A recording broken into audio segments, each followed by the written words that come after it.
I want to focus on the ages of these victims. When we talk about the ages of the victims when the conduct occurred, it's shocking. Our youngest victim at the time of the occurrence was 9 years old. 25 of the 120 individuals who are plaintiffs in these cases were minors at the time of the acts complained of. Now, I know this. Many of you came here thinking or hoping or perhaps believing that I may start naming names. Well, that day will come, but it won't be today. The day will come when we will name names other than Sean Combs, and there's a lot of names. It's a long list already. Hey guys, welcome back to my channel. I won't be long. I just have to add my voice to make this fair use, and also to say how absolutely heartbreaking and disgusting I am with everything that's been going on. It's been really triggering to me, actually. I feel so bad for these people, and my anger comes from the fact that people have been literally ringing the alarms before I was even born. Like way back in old Hollywood, people have been saying this is going on, and it's really sad and sick. Till this day, I see people defending these disgusting human beings, and yes, innocent until proven guilty, but like, come on, calm the hell on. Like, we sit here and we say that the rich and famous can get away with anything, but when your faves get accused, and all of a sudden, oh my God, they're just gold diggers, they're just, running for clout, blah, blah, blah.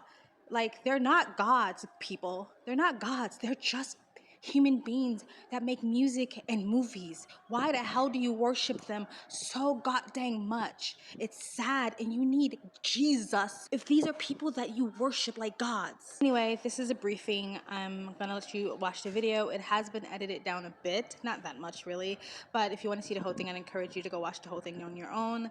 But this is the briefing about all of the accusers in the case, and I hope to God that people are actually held accountable and arrested, and we just don't see what happened with Epstein and that list just disappears. I hope to God that this is actually for real. But this man sounds serious, and I mean, please protect him at all costs, because he sounds like he really does want to put people behind bars. So just listen to this, guys, and make up your own mind. All right, see you later. Bye. At the length fans will go, no matter the evidence to the contrary, to defend celebrities they love. I mean, there's a reason for this word fans. They're fanatics. I've personally already been threatened multiple times on social media. And when I agreed to pursue this, I expected as much. This isn't my first rodeo. But victims who step forward to have their voices heard should not be subjected to that kind of conduct. They should not be targeted. We are vetting every call that we receive. We've had to turn away some. For each, we ask for corroboration. For each, we ask for the identity of witnesses. We also have collected pictures, videos, texts. We check venues, we check dates. We want to corroborate that the claims being made have legitimacy and merit. We're using our common sense. We're being stringent because, as I said, these are not easy cases. They're very tough. The process is hard, and in some cases, the process is very lengthy. These cases are hard to prove. Many times, it's the victim's word against the alleged perpetrator. Each of these victims will no doubt be publicly attacked by the alleged perpetrators, and in some cases, the general public. The feckless and cowardly keyboard warriors love to attack. We know what we're up against. We did not enter this fray blindly. I wish it was my last such fray. I wish this type of behavior wasn't so pervasive, but it is what it is, so we will press on. As I said, our law firms have been retained by 120 individuals at this point to pursue cases in civil court against Sean Diddy Combs. And I want to focus on the ages of these victims. When we talk about the ages of the victims when the conduct occurred, it's shocking. Our youngest victim at the time of the occurrence was 9 years old. We have an individual who was 14 years old. We have one who was 15. 25 of the 120 individuals who are plaintiffs in these cases were minors at the time of the acts complained of. The time frame of the acts complained of is very wide. The conduct at issue spans from the years 1991 all the way till this year, 2024. If you wonder why there are so many alleged victims, that's your answer. We're talking about more than 25 years of this type of conduct. Now, although most of the victims who have stepped forward were victimized after 2015, this has been going on for a very long time. Now, when you think about the fact that some of this conduct occurred 25 years ago, and you wonder why would it take somebody so long to step forward, I want to remind you that many states in the United States have recognized that it's very difficult for a victim to step forward and to make these types of allegations when something very terrible has happened to them. I'll use New York, the state of New York, as an example. The state of New York has specific statutes in place that revive claims that are even claims that would typically be not able to be brought, that it revives such claims, and they can be brought even 25 to 30 years later. because there's a recognition there in New York and California and other states that it's very difficult for a victim to come forward. And I would respectfully suggest the only reason many of these people are coming forward because they see other victims coming forward. And it gives them some comfort that, hey, I won't be the only one. And I expect more victims will come forward. You know, there's an old saying that says, a lie has great speed, but truth has endurance. Most of these events and incidents occurred at parties, typically after parties, or album release parties, New Year's Eve parties, 4th of July parties, something they called a puppy party, the all-white party, although several of these events occurred at auditions. Many times, especially young people wanting to break into the industry, were coerced into this type of conduct in the promise of being made a star, or in the promise of having Sean Combs listen to their tape or even let them read for Sean Combs. You should know that some of this behavior occurred at well-known venues in New York City. Some of this behavior occurred at private residences of people that we all know. Some of this behavior occurred at hotels that we're all familiar with. You should know that more than 55% of the victims filed reported this conduct to either the authorities, that is the police, or to hospitals. We're in the process of collecting with our team assistants, medical records, reports that were made to the authorities, and I've already said that some of the individuals in this group did in fact talk to the FBI. You should know that several of the individuals, and when I say several, I mean many, who did in fact seek medical treatment were drug tested, and drugs were found in their system, weird drugs that you probably never heard of. One in particular that continues to pop up is a drug called xylazine, or trank, which based on our research is known as a horse tranquilizer. Now I know this, many of you came here thinking or hoping or perhaps believing that I may start naming names. Well, that day will come, but it won't be today. The day will come when we will name names other than Sean Combs, and there's a lot of names. It's a long list already. And of course, I already know who some of these individuals are, but because of the nature of this case, we're going to make damn sure that we're right before we do that. But the names that we're going to name, assuming that our investigators confirm and corroborate what we've been told, are names that will shock you. These are individual cases. There are indeed other perpetrators involved. They will be revealed when that particular individual case is ready to be filed. They already know who they are. And I'm talking here about not just the cowardly but complicit bystanders. That is, those people that we know watched this behavior occur and did nothing. And I'm talking about the people that participated, encouraged it, egged it on. They know who they are. I call them the facilitators of foul play, willing participants in vile conduct. As we identify them, each will be part of this case as defendants. These defendants will not only include individuals, but would also include corporate entities who ultimately profited off of this culture and behavior. I'm looking at banks, pharmaceutical companies, hotels. We know that many of these individuals were paid cash. We know that many of these individuals involved, whether they were the ones being assaulted and abused or they're witnessing other people being assaulted and abused and then paid and threatened and told to leave. Typically paid 10 grand in cash and told to leave and then threatened as they were leaving. So in addition to Sean Combs, you should know the defendants in these cases we're going to file will include anyone, of course, who engaged in the assault or exploitation, anyone who participated in such in any way, anyone who encouraged or facilitated this conduct, anyone who was in the room and watched it happen but made no effort to stop it, any venue or venue owner who was aware of what was going on but failed to stop it, any individual or entity who knew about the conduct and benefited from it but did nothing to report it or stop it, and any individual or entity who covered it up or helped cover it up. I would imagine, as we speak here, there are a myriad of people who are very nervous. You can't hide skeletons in the closet forever. I would expect there are many people out there right now who are desperately searching their memories as they delete their texts and data. Now, although these are, in fact, individual cases, there is a common theme, an MO, if you will. Typically, the victim is lured into a situation where he or she is given a drink. Typically, that drink, reported by these victims, is apparently laced with something. Once that drink takes effect, the perpetrators perform all kinds of sexual acts on the victims, many times passing him or her around as other people watch and enjoy the show, and then leave the victim ashamed, confused, injured, and wondering what happened. When the victim reaches out, he or she is told not to say anything. Sometimes there are threats of physical violence or financial repercussions or bodily harm. The claims we intend to bring will include the following: violent sexual assault or rape, sexual abuse, facilitated sex with a controlled substance, false imprisonment, compelling prostitution, sexual misconduct, dissemination of video recordings, false imprisonment, sexual abuse of minors. Given the large volume of cases and given our other docket obligations, and given the fact that we want to be sure when we file these cases that they are fully vetted, I expect we'll start filing these cases against Sean Combs and other perpetrators within the next 30 days. It's not easy for any survivor to come forward. Our culture doesn't believe survivors. It blames and questions them. Instead of showing support, many choose to enable abusers. The media runs stories asking why it took so long for survivors to come forward instead of asking what barriers exist. We also don't equip law enforcement with the ability to handle sexual assault crimes. Lack of funding translates to lack of training. Our culture works against victims and survivors every day, and abusers know this. Abusers work themselves into positions of power, building a public image that is trusted and financially large enough to make people look away. Abusers are unfortunately very skilled at power and control, the foundation of abuse. They seek victims who are vulnerable, such as children, their employees, and their intimate partners, all who see a different version than the public does, all who rely on the abuser in some way. And for those that do come forward and aren't believed, face questions like, are you sure it happened that way?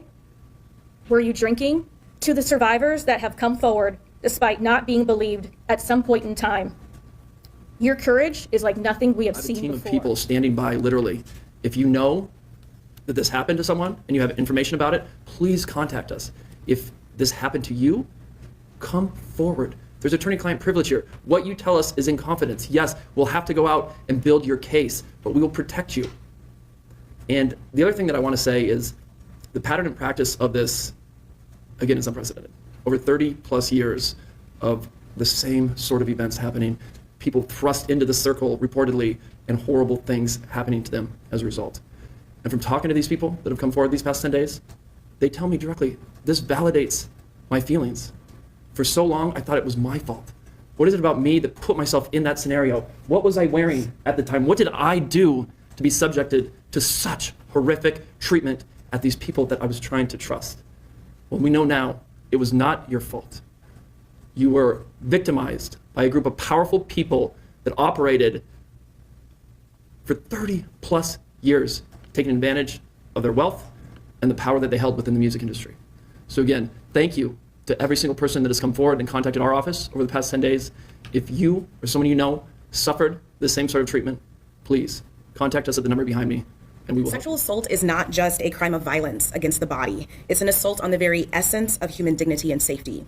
It shatters lives, it destroys confidence, and all too often, it leaves survivors feeling like they are voiceless, isolated, and vulnerable. The reality for many survivors is that coming forward to report their assault is one of the most difficult and daunting tasks that they will ever have to do. And for some, it may take days, months, or even years to speak up, if they ever do. The reasons for this have been mentioned, but include the fear of being disbelieved, being blamed or judged, and of course, retaliation. The trauma of the assault itself being compounded by the trauma of the criminal justice process, where survivors must relive their experience in order to seek justice. And these feelings and fears are further exacerbated when the allegations are against prominent figures in the entertainment industry or Hollywood.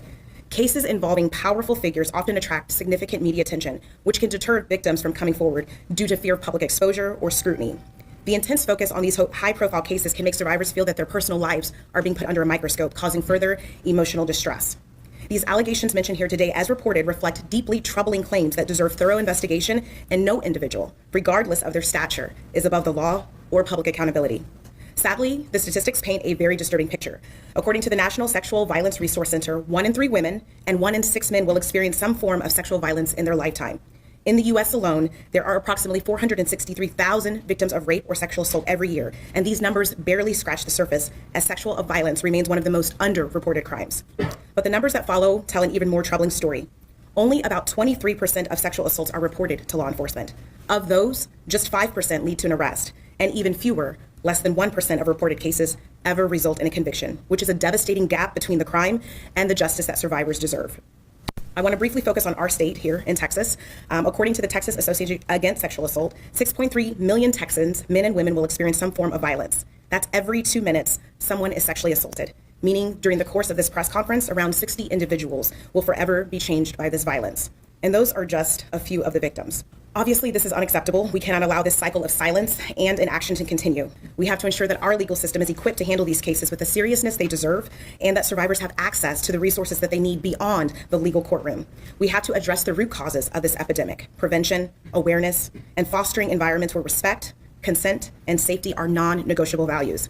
Additionally, support for survivors has to be holistic. They have to have access to counseling, medical services, legal advocacy, and of course, community support, regardless of whether they choose to report or not. To every survivor who has come forward, your bravery is an inspiration. To those who are still grappling with their decision, know that you are not alone and that your voice matters. Your story matters. We see you, we believe you, and we are committed to fighting for a future where sexual violence is no longer tolerated and where justice is not the exception. Let me share with you a few just kind of give you a sense of the kind of cases and the kind of instances that people are calling and reporting that we are trying to corroborate, vet, and these are the ones that we've already corroborated, vetted, and collected evidence on. This individual, who was 9 years old at the time, was taken to an audition in New York City with Bad Boy Records. Other boys were there to audition as well. All of them were trying to land a record deal. All of them were minors. This individual was sexually abused, allegedly, by Sean Combs and several other people at the studio, in the promise to both his parents and to him himself of getting a record deal. Another instance, another minor, told allegedly by Sean Combs that he would make him a star, but he needed to visit with him in private about it, away from his parents. Once they were in a private area, allegedly Mr. Combs made the victim perform oral sex upon him. Another incident, an individual 15 years old at the time, flown to New York City to attend a party, was drugged, and then taken into a private room, allegedly in the presence of Mr. Combs, where this female individual, minor, was raped, and then other individuals took turns raping her. Another individual, 26 at the time of the occurrence, was picked up allegedly by Mr. Combs and several other people in a black SUV from the airport, was given one drink in the SUV, and then literally woke up the next day not knowing what had happened, but with pain and damage to both her vagina and her anus, where she then went to the hospital. She was missing her underwear and her shoes. Another instance, an individual, this time not a minor, attended a group dinner, allegedly with Sean Combs in Miami. She wasn't drinking because she was pregnant, but whatever she drank at the table, apparently, at least according to her, was laced with something. She blacked out, and she woke up in the same bed, again allegedly, with Mr. Combs in his mansion in Miami. Her vagina and her anus were torn and sore. And I could go on. I mean, literally, you're sensing a theme here. It's the same theme, and it all involves some sort of drug. One instance, an individual who was 20 years old at the time was asked to attend, just saw her on the street, asked to attend a party in a hotel. She was flattered, went to the party, was given one drink and doesn't remember anything else. Ultimately, was so messed up, went to the hospital where they found cocaine and this horse tranquilizer in her blood system. I want to give you a quote from a very young man who told us over the phone about his experience and all the things that happened to him, he says, allegedly at the hands of Sean Diddy Combs and his friends in the effort to try to sign a record deal. This was kind of what he was told he would have to do. His quote is, "Had he not been in power, I feel like I could have been something great. I quit the industry because of what Sean Combs did to me." And that's really what it comes down to. We are pursuing this, asking you to support this effort, to encourage witnesses and victims to come forward and bring your evidence so we can continue to break down this wall of silence and we can continue to have these stories heard. This is the beginning of what I hope to be a national dialogue. This type of sexual assault, sexual abuse, and sexual exploitation should never happen in the United States or anywhere else. This should have never been allowed to go on for so long. This conduct has created a mass of individuals who are injured, scared, and scarred.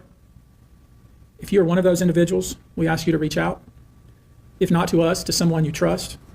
If you're someone who witnessed any of these events, we ask you to reach out. Your name can remain confidential. I want to focus on the ages of these victims. When we talk about the ages of the victims when the conduct occurred, it's shocking. Our youngest victim at the time of the occurrence was 9 years old.